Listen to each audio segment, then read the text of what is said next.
I think the most important thing that I can share is just to become involved, because I've only been in tourism for a couple years now, not even 3 years, but I've been willing to get involved and have conversations and build relationships, and that's afforded so many opportunities that otherwise wouldn't have been there. Had I just stayed at my desk and kept my head down, we wouldn't be anywhere near where we are today. Welcome everybody once again to the Destination Marketing Podcast. I'm your host, Adam Stoker. My co-host, Jordan Barker, could not be with us today. He had a prior engagement that unfortunately, I guess he just doesn't have his priorities straight, so he can't join us today. But excited to be here. I've got a special guest today. His name is Cody Adent, and Cody is the Vice President and CFO of Vibrant Management. It's a company out of Springdale. Actually, I think it's in St. George, based in St. We're George, in St. George, with an office in Springdale, I believe, or at least properties that you manage that's in correct. Springdale. And Cody, welcome to the show. Thank you so much for having me, and I'm disappointed Jordan couldn't be here, but it's a good thing I'm the guest today because I'll make up for it.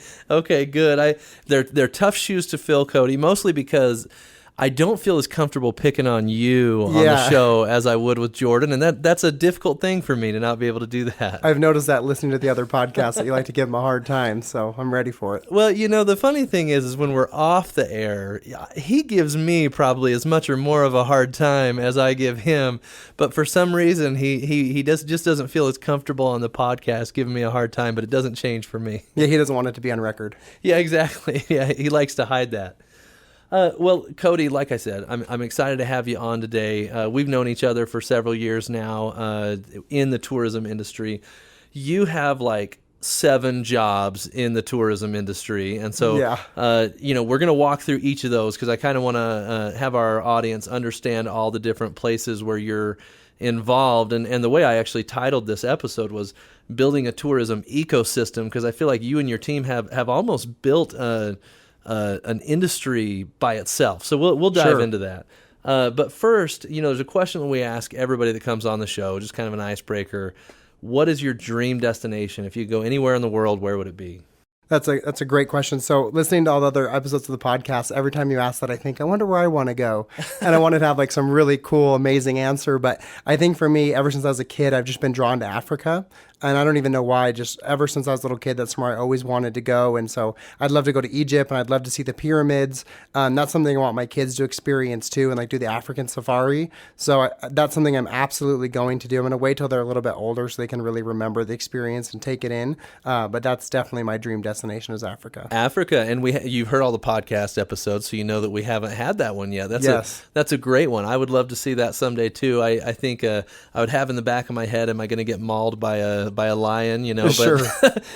That's everybody's like or get a bad mosquito bite or some disease. Yeah, that's what I thought. A lot of dangerous things out there, but I'm sure that's overblown. Of course. You mentioned your kids. How many kids do you have? So I've got 2 kids. My daughter Olivia is 5, and then my son Cash will be 3 in July. Okay, a little early to go to Africa. Yeah, they're a little young yet. Good. I've got 3 too, with the 4th on the way. All right. 3 girls, and then we're having a boy in October, so that'll be That's fun. great for you. I'm happy to hear that. I'm excited. So are you done now that you've got boys and girls, or are you going to keep going? Oh, yeah. I keep telling my wife we're going to name this one Last Chance because this is it.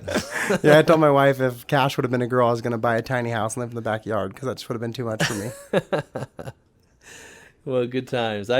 I'm excited to dive in today. Tell me, I guess we'll skip the favorite place you've actually been. Maybe we'll come back to that if we have time at the end.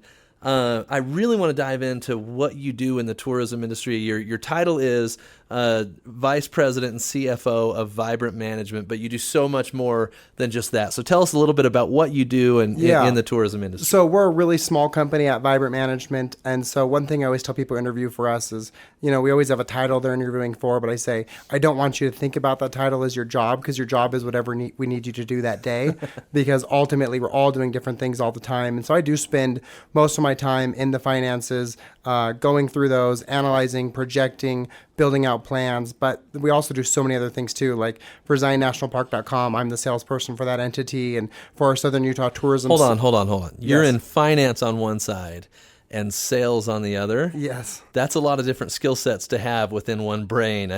Yeah, I found that, and I think Natalie said this on her podcast with you guys a couple weeks ago, is that I found that I don't multitask anymore. I just completely switch gears, and I'm more effective that way to just shut down the one side and then start on the other. So you've got multiple personalities. I must have to, yeah. Certainly it's different when you're in sales. You gotta bring out the best version of yourself. That's why it's a little exhausting. Absolutely. Okay, and Vibrant Management, before we go on Yeah. into your other stuff that you're doing, what does Vibrant Management do for our audience? So we needed to start. Breck's Dock Sater, his family is on the Cliff Rose for a little over 30 years. The Cliff Rose Lodge? Yes. Okay. And they're making the transition to Hilton to become a part of the Curio brand. Okay. And as a part of being in Hilton, you have to have a management company, so you can no longer just manage it just as an owner as you can, and when it's independent.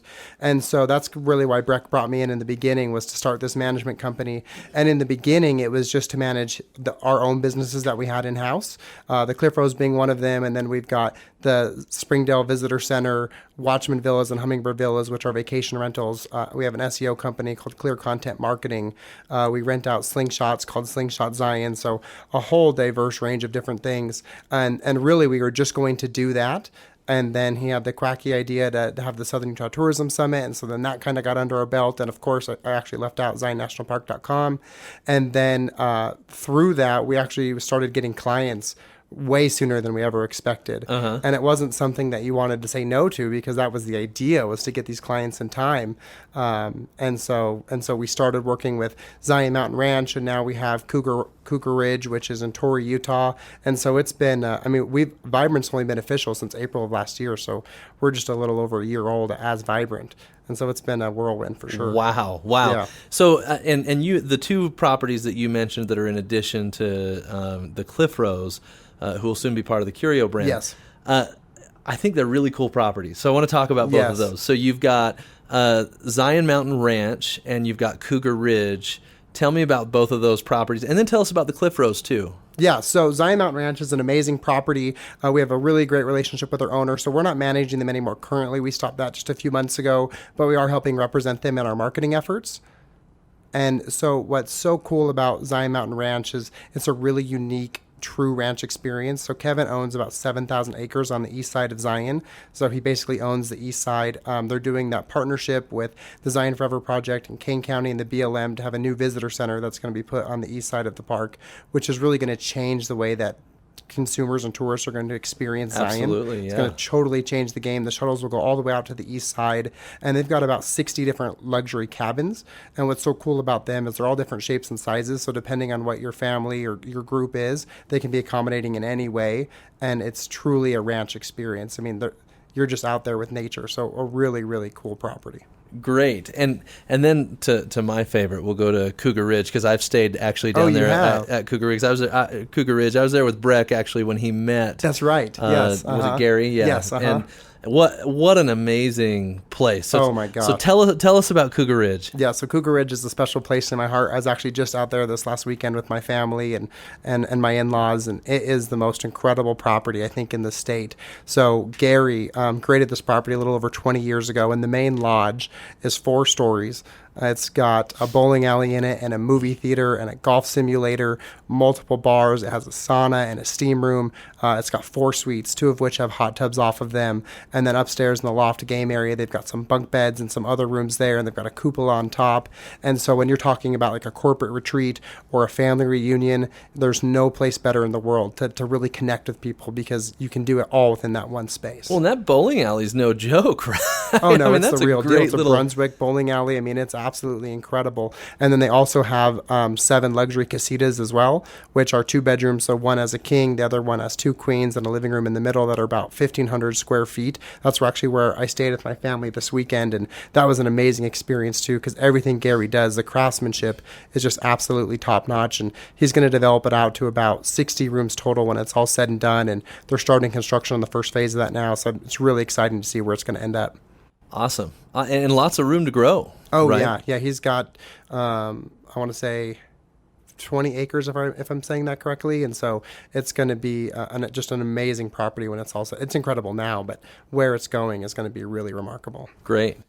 Tell me about Cliff Rose, because that's where it all started, Yes, right? uh-huh. And if I remember right, Breck Dockstetter's family owned the Cliff Rose, Yes. and you guys needed to get Vibrant started to move into the Curio brand. Yes. So tell us about that property, because that's and not only what it has been, but also where you're headed with it. Yeah, so the Cliff Rose is an amazing property that Breck's dad started 31 years ago, and he was just a hippie that loved the area, and he would mow the lawn in his pink Speedo, and he used to say he's the only guy who get alone in pink shorts and flip flops, and he's just a really unique guy, and he created these amazing 5 acres of botanical gardens, and so when you see the Cliff Rose from the street, it doesn't really look like much. It just looks like a motel from the very front, because the way that they designed it is all the rooms have views of Zion, the Virgin River, and the gardens. So it's all meant to view outward. And it's just such an amazing property.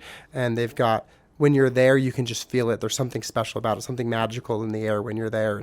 And when you're in the pool and you're looking up at the cliffs of Zion, or you're in the gardens with your family. We were just there a couple weeks ago and did s'mores in the gardens. And it's just, it's an experience unlike any other. And you're only 200 yards from the entrance to Zion National Park. So once you get there, you just park your car and forget it. And you can walk everywhere you need to go. Awesome. So you've got these properties, and they're in different places, right? Yeah. So 2 of them are near Zion National Park, one of them closer to Capitol Reef. Yes. in Torrey, Utah. Tell me about the challenges that those guys are encountering, and and obviously this is a marketing podcast, right? Sure. So I'd like to stick as close to marketing challenges as we can. And then tell me a little bit about some of the things that you've seen that have helped solve those challenges, and why people are continuing to hire you guys at Vibrant. Sure. So one thing for Cougar Ridge is that because of their quality and the luxury of the property, the price point that we want to be at is a challenge for the area, because none of the other properties are at that price point. And so when you're looking on Expedia, where you're comparing all these properties together, you don't know what it is. And you can't tell. Well, the photos just don't do it justice, no, right? They don't. And we just got some new ones done that I think do a better job of portraying it. But even then, you just can't tell the full story. And so we did a test just recently where we dropped the price, and we had some good success. But then Gary and I looked at it and realized that we didn't really gain much net with what we gave up from our returning customers.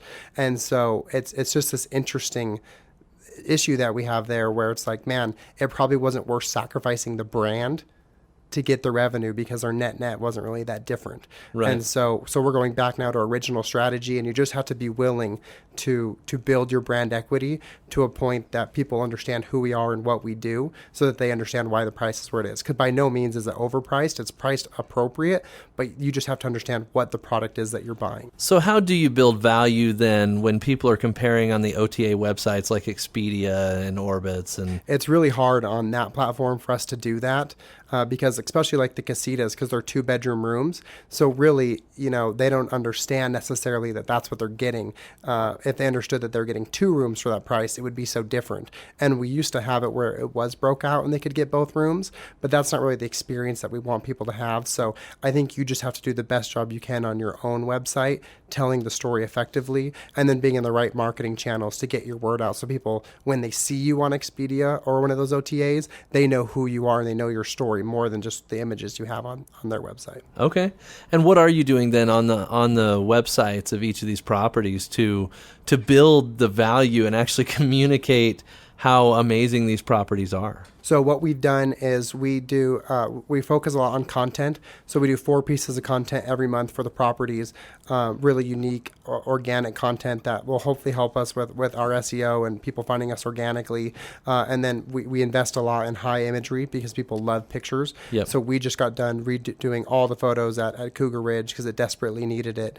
And so we've just completed that. And then now we're starting to go on these sales missions. Like Breck and I just went to Singapore and went to ILTM, which is the International Luxury Trade Market, so that we can go enter an entire new space that we're not really tapping before with that high-end luxury travel. And so I think you've just got to be in front of the right people at the right time telling your message. Yeah.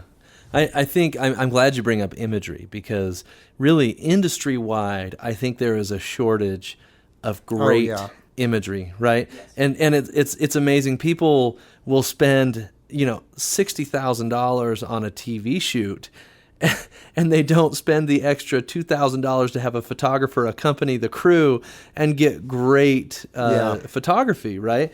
And so if you look at especially a property like a hotel, or I would call Cougar Ridge even a resort as opposed to a hotel, photography and imagery is just so critical for the visitor to understand what they're going to get when they book a trip there, as opposed to the La Quinta Inn, or you know what I mean? Well, I think that's one thing, especially at ZionNationalPark.com, when we first started getting clients and building out their listings on that website, is that the imagery was so bad. And it was just like cell phone pictures taken on their iPhone, which look fine on their phones, but when you're using them in digital media, it's just not sufficient. And just none of the clients that we had invested in having good quality imagery done. So that's one thing that I think for anyone listening, if you have a property or a business, you need to invest in that. And there's really great photographers who are affordable. And a lot of times, if you've got a really awesome product, they'll trade it out anyways because they want to enjoy the experience that you have to offer. So be willing to be creative and start having those conversations, but you need high quality imagery. And another thing we found too is just the websites in general weren't up to par of where they needed to be. Okay. So okay, I want to dial this into takeaways, right, for our audience, but better imagery, better photography, right, and a better website. And I'll speak a little bit to the website. I'm really glad you mentioned website, because I see a website as an outward expression of what the actual experience is going to be like, right? And so if you have an amazing destination and a crappy website, guess what visitors are going to think they're going to have? They're going to think they're going to have a crappy experience. Yeah, and you may never even get the chance. They may never even have the experience because of it. Exactly. And then if your price points are high, because the experience is that amazing, but you've got bad photography on a bad website, I mean, it's just not going to happen, right? It doesn't. And so I'm glad that you guys are addressing those issues for your clients. One of the things that kind of surprised me as you and I were chatting in preparation for this discussion, you've got all these properties to manage. You're preparing for the Cliff Rose Lodge to go into the new Hilton brand, the Curio brand. That's a lot on your plate, right? It is, yeah. And you're still doing ZionNationalPark.com, which why don't you tell us a little bit about what that is? Yeah, so ZionNationalPark.com is a platform for consumers to plan their travel before they come to Springdale and to Zion. So what we found is that, and we're still struggling with it, and Fallon talked a little bit about it on her episode, that people aren't staying long enough because the Mighty 5 campaign was so successful that people want to really just be on that journey to see all 5 parks, and it's kind of a bucket list and just a check mark. And so what we thought and what our goal is through ZionNationalPark.com, if we can let the consumer know how much there is to do in the area, that we can start to extend that length of stay, because we've got amazing ATV tours and we have helicopter tours and we have amazing canyoneering, and we have so much more to do than just going into the park and doing one of those hikes that they've heard about. And we have amazing restaurants and amazing shops. And so the idea is there's basically a bunch of micro websites for all of the clients, so the consumer can go there, plan out their trip, and stay longer and do more. That's really our mission. So you've essentially curated the content that's in that area so that it's easy to find, easy to use, and easy to plan your trip. Yeah, because I talked about Breck's dad, how he was a really unique hippie, but he was a smart hippie, and so he bought ZionNationalPark.com like way back in the day, before people even knew you could buy domains. And that's how we're so fortunate to have it. And so naturally, because of that domain, we rank really well for Zion National Park searches. It's always, of course, the park first, and then us and Utah.com usually switch between the next 2 spots. And so people are organically finding our information. And so we're really, that whole platform is just there to try and increase our length of stay and let them know what all there is to do. And I can't help but point out, you mentioned Fallon's episode, which was the episode that we just released today. So that's a loyal podcast listener. Yes, that's right. To be referring to that episode on the day that we're recording. You listened to it this morning, I guess? Yeah, so it came across. I listened to Natalie's on the way up yesterday because I hadn't had a chance to listen to hers yet. And then it came on my phone that Fallon's had come out. So I started listening to it before I came over. So it's confirmed we have a listener. We do have a listener. You have at least one. Okay. I'm subscribed. That's great. Going back to Zion National Park, I just had to plug our podcast there real quick. Our one proven listener. we talk about ZionNationalPark.com, and I think you've got an interesting product there. Yeah. Because most of the time when you have a website like ZionNationalPark.com, it's owned by the destination. Yeah. Right? Right. You You guys own this specific URL, which is a great resource, especially in the Springdale area, because most people kind of get lost on the Greater Zion website. Sure. And sometimes Springdale might have components that get missed. And so for Absolutely. somebody that wants to plan a Zion specific trip, I love ZionNationalPark.com because it allows them to focus just on that trip. Right. But it's usually owned by a destination. Yeah. So what pros and cons come along with being a private entity owning this website that usually destinations would have control of? So the pro, of course, is that we're able to do what we want to do without all the bureaucracy and the politics that go along with it. The negative is that when you're sitting across the table with a GM of another property, and they say, well, don't the dock stars own this? And I have to explain to them that, yes, they do, but obviously we're not highlighting them in any other way than we're highlighting you.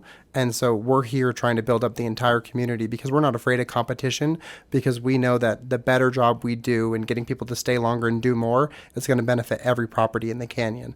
And so I think in the beginning, when I first showed up and started having conversations, that was an obstacle. But I think through all the things we've done now, it's transparent that we're looking out for the greater good and for the entire area. So Cliff Rose isn't front and center on everything on ZionNationalPark.com. Nope, yeah. The way the lodging page works is, and every page actually rotates automatically, so there's no one that ever gets. It's not alphabetical. You don't pay more to be listed at the top. It's just completely organic, and it rotates through everybody the same. So this really is then a resource for potential visitors to come and plan their trip specifically to Springdale and Zion National Park. Exactly, and there's no one on salary for that business, so everything that gets put into it from a revenue standpoint goes right back into marketing or into investment in the site. We just added a hiking module a couple years ago because that's what people are really searching for, and so for us to be able to be found better and more organic searches, we put in a really incredible hiking module.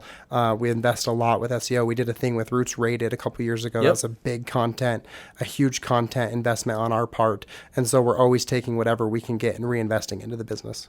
That's great. Good stuff. What have you learned from that traffic that's coming to ZionNationalPark.com?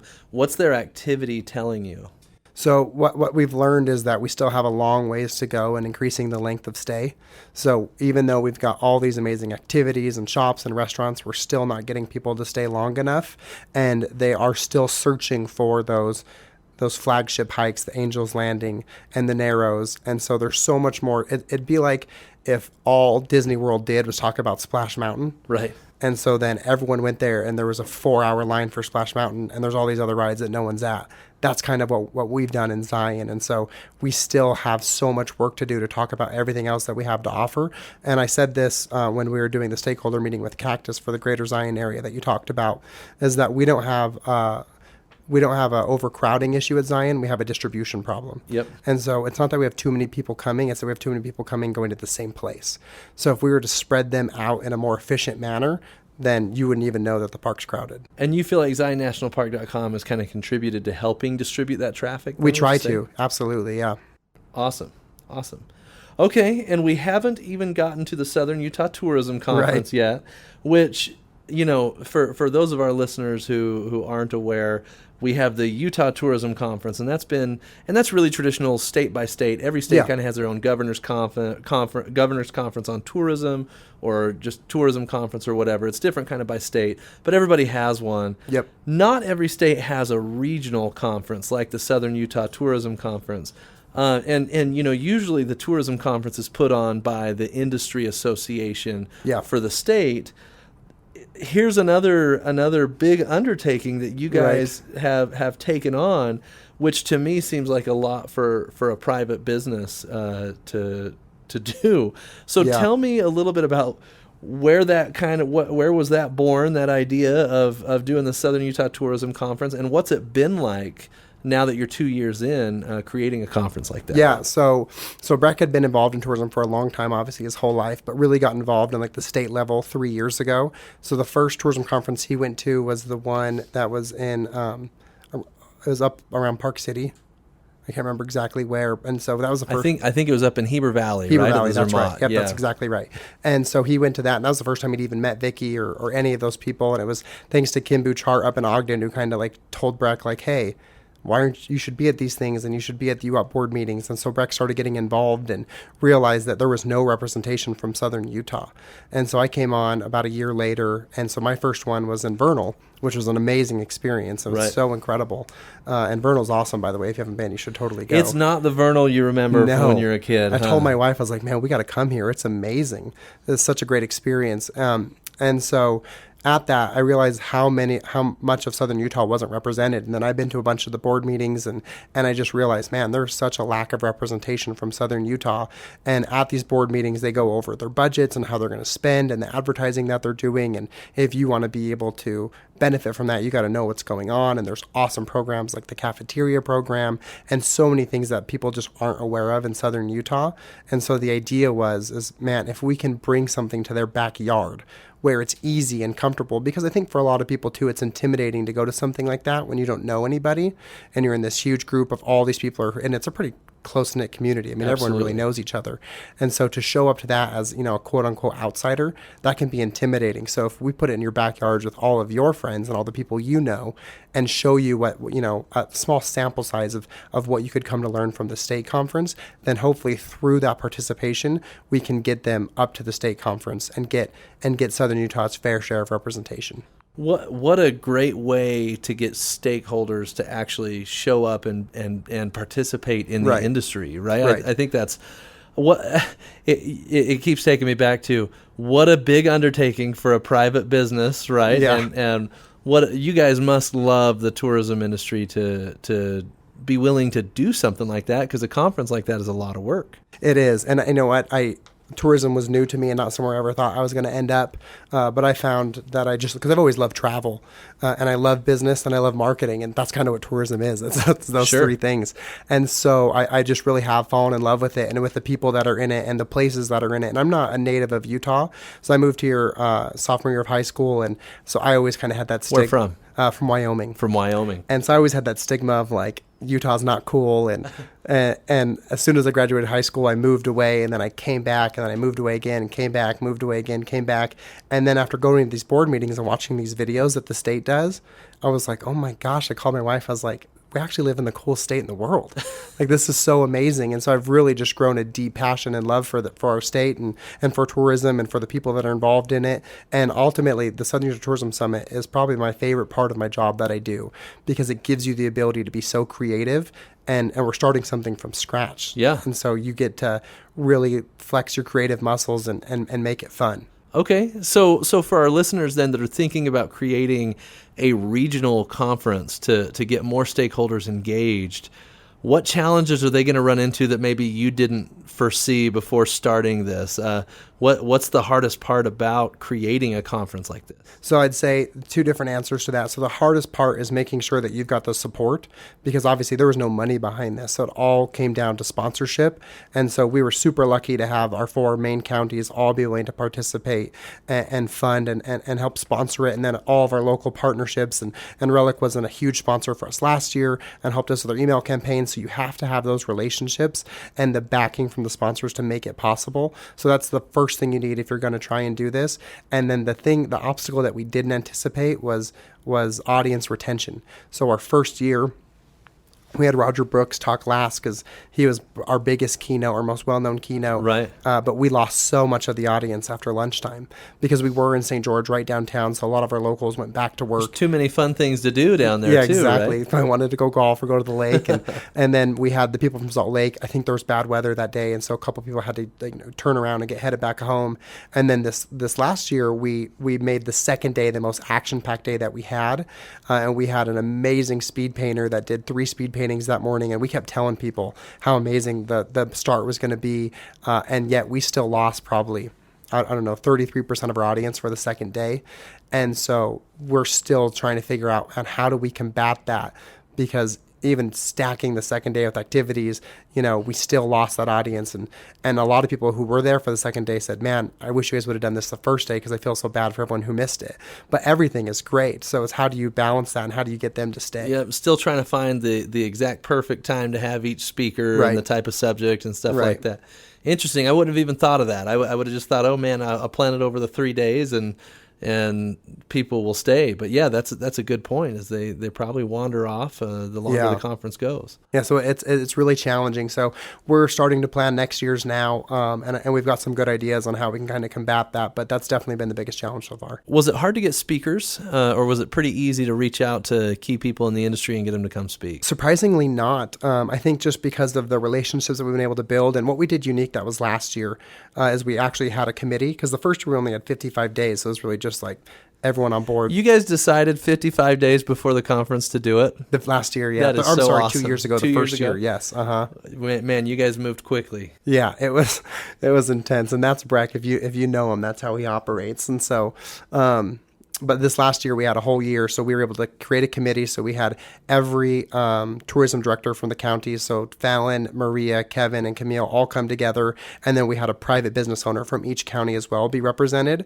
And so we had John Grissinger from Bryan Head, and we had Bob Grove from St. George. We didn't get a representative from Kanab, so Camille had one of her team do it, Danielle Ramsey. And then for Garfield, of course, we had Lance, because who else would you have? And so having that participation, and then we had all of their relationships. So Bob Grove was absolutely instrumental in getting us so many of our speakers. And because he had such great relationships with them, they were so willing to do it. So one of the favorite speakers that we had last year was Ernie Harker, and that Bob had an amazing relationship with him and got him to be able to come and contribute his time. And so it's been really remarkable to see how willing people are to help support their industry. So it sounds like one of the keys to putting together a successful conference is having a committee that's willing to put in the work and kind of everybody chip in to put together a good show. Absolutely. Yeah. It takes a lot of people and a lot of work too. I'd say that's, if there was one other thing that we didn't realize, one obstacle that we didn't foresee, was how much time it was going to take. Yeah. I mean, we had a great idea our very first year. We had a folder with all the stickers of all of our sponsors, which is like the throwback to the vintage suitcase, which was a great idea, but we didn't realize is it ended up being 20,000 stickers that we had to put on by hand. And to save money, we just had them print them in large sheets. And so we had to cut those sheets down and then hand put on the stickers. And I was stuffing swag bags like 3 o'clock in the morning, 2 nights before the show. And so you just don't realize the sheer volume of time and effort it takes to execute it. Wow. Well, I tell you, after all that work and everything that you guys have done, you've turned it into an incredible show, and excited to see where it goes from here. Cody, we've talked about a lot today. We've covered a lot of different topics. Is there anything that I haven't asked you that you feel like would benefit our audience, especially from a destination marketing perspective? What do they need to know that you can share? I think the most important thing that I can share is just to become involved, because I've only been in tourism for a couple years now, not even 3 years, but I've been willing to get involved and have conversations and build relationships, and that's afforded so many opportunities that otherwise wouldn't have been there. Had I just stayed at my desk and kept my head down, we wouldn't be anywhere near where we are today, and really Breck was the shepherd in that, because he's so willing to go out and start that, and I just kind of followed his lead there. And so get involved in your community, get involved in the state, because everyone's willing to embrace you with open arms and create opportunities. And really all of the partnerships that we've gotten and our clients from Vibrant have been because of those relationships. So the reason that Cougar Ridge is a client of Vibrant now is because Breck's a part of UTIA, and UTIA had that retreat there. Right. And from that, we were able to take that opportunity and turn it into a client. And so if you're not involved, you're not going to be able to have the impact that you want.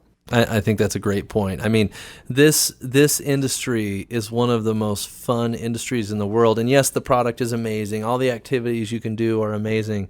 But the people are just so much fun. And you just don't get to realize that if you don't get out and get out from behind your desk, go to some events and get to know everybody. So I think that's a great point. Yeah, and tourism is meant to be fun, so you should enjoy it. That's right. Okay, I want to invite all of our listeners to join our LinkedIn group. It's Destination Marketers on LinkedIn. Search it out and request to join, and we will make sure that you're in the tourism industry, and then we'll accept your invitation. We've got a growing group of people that are sharing ideas and articles related to the industry, asking questions and interacting. And it's a place designed for us to all be able to grow our marketing abilities within the tourism industry together. And we've also just barely created a Facebook group as well called Destination Marketers. So seek that out on Facebook. And we will add you to that group as well. We would love to have all of you join so that we can continue the conversation offline. And we'd like to get to the point where we can even start to source our topics for the podcast based on the discussions that are happening in those forums. So join that group, get involved in the conversation, and I think you'll find a lot of value there, as many others already have. Want to thank our special guest today, Cody Adent. Thank you for coming on with us, Cody. Yeah, thank you for having me. It's been a blast. It's been a great conversation, and we'll look forward to connecting at more tourism events, the Southern Utah Tourism Conference next year, and look forward to bringing continuous episodes to our listeners. Thanks, everybody, for joining us today.